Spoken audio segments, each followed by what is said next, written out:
네, 안녕하십니까.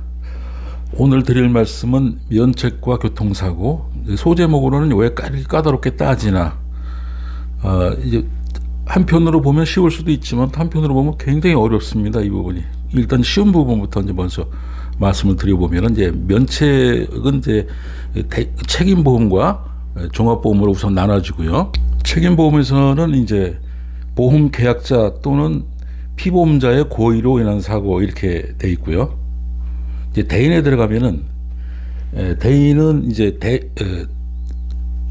종합보험으로 가면은 종합보험에서는 대인이 있고 대물이 있고 자차가 있고 자손이 있는데, 여기서 자손은 그냥 생략을 하겠습니다. 그래서 이 대인과 대물, 자차 이렇게 하는데, 우선 대인 대물 공통으로 이제 적용되는 것을 보면은 아까 말씀드린 것처럼 책임보험과 똑같이 피보험자 또는 피보험자의 고의로 인한 사고, 그다음에 이제 전쟁, 혁명, 내란, 사변, 폭동, 소요 또는 이와 유사한 사태, 이걸 열거주의를 하는데, 어느 이러한 비슷한 그 표현이 문구로 표현이 안 됐다 하더라도 이게 이러한 사항으로 열거를 했기 때문에 이게 준하는 사항이면 다 면책을 하겠다. 또 다음에 지진, 분화, 태풍, 홍수, 해일 등 천재지변으로 인한 손해, 그 다음에 이제 핵연료 물질의 직간접인 영향으로 인한 손해, 그 다음에 영리를 목적으로 요금 대가를 받고 차를 반복적으로 또 사용하거나 빌려준 것도 안 되고요.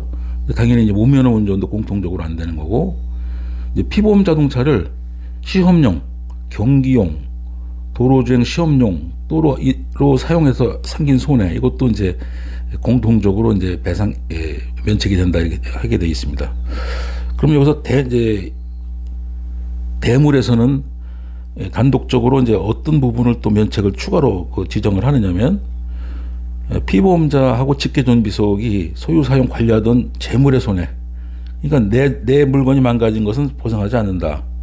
그다음에 차주가 직원으로 자기 차를 사용할 때, 그래서 제가 A라는 회사에 이제 취직을 했는데 제 개인적인 자가용을 가지고 제가 이제 운행을 하다가 이제 사고가 났어요. 그래서 사장에 소유 사용 관리하는 이런 재물을 손괴시켰을 때, 비록 내 차를 가지고 내 사용자를 위해서 운행을 하다가 내 사용자의 물건을 망가뜨린 것도 보상이 안 된다, 이런 뜻입니다.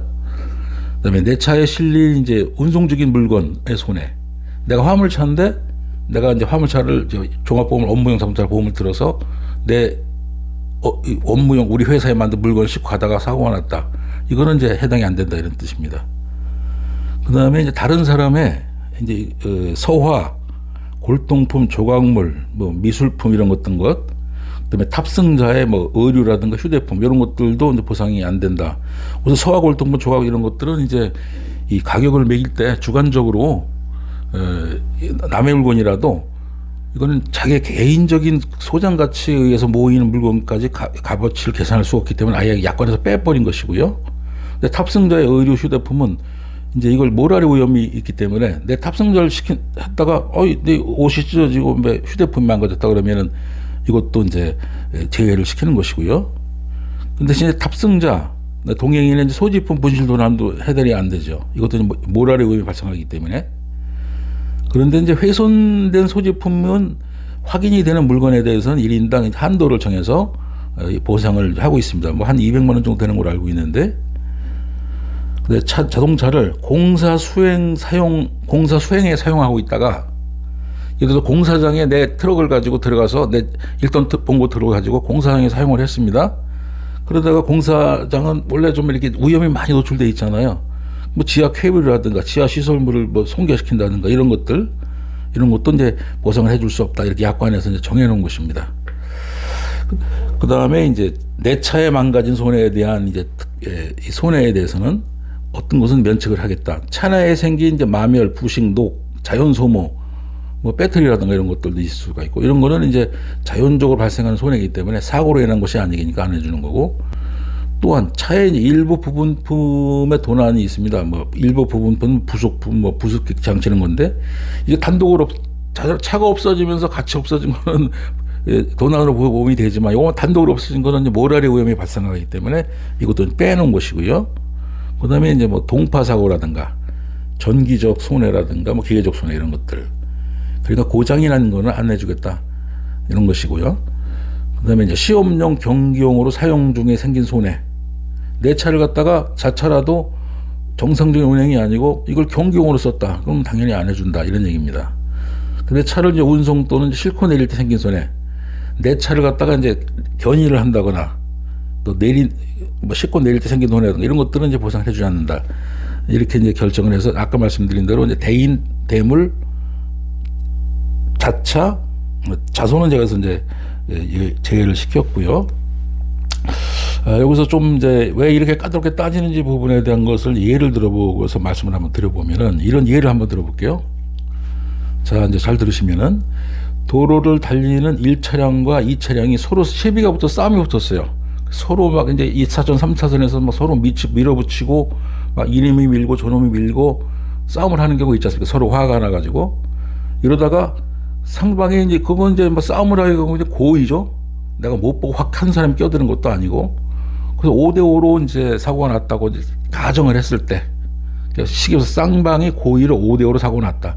이럴 경우에 1, 2차량이 이 배상 관계가 어떻게 되냐는 걸 한번 이제 말씀을 드려보면은 이제 이 내용을 들어보면은 이제 일단 이제 1차량은 업무용 자동차 보험에 가입을 했고 이 회사는 이제 뭐 가버리라는 회사라고 가정을 하고 이제 직원 A 씨가 이제 운전을 해서 출장을 가고 있습니다. 근데 여기에 동료 B 씨가 동승을 했어요.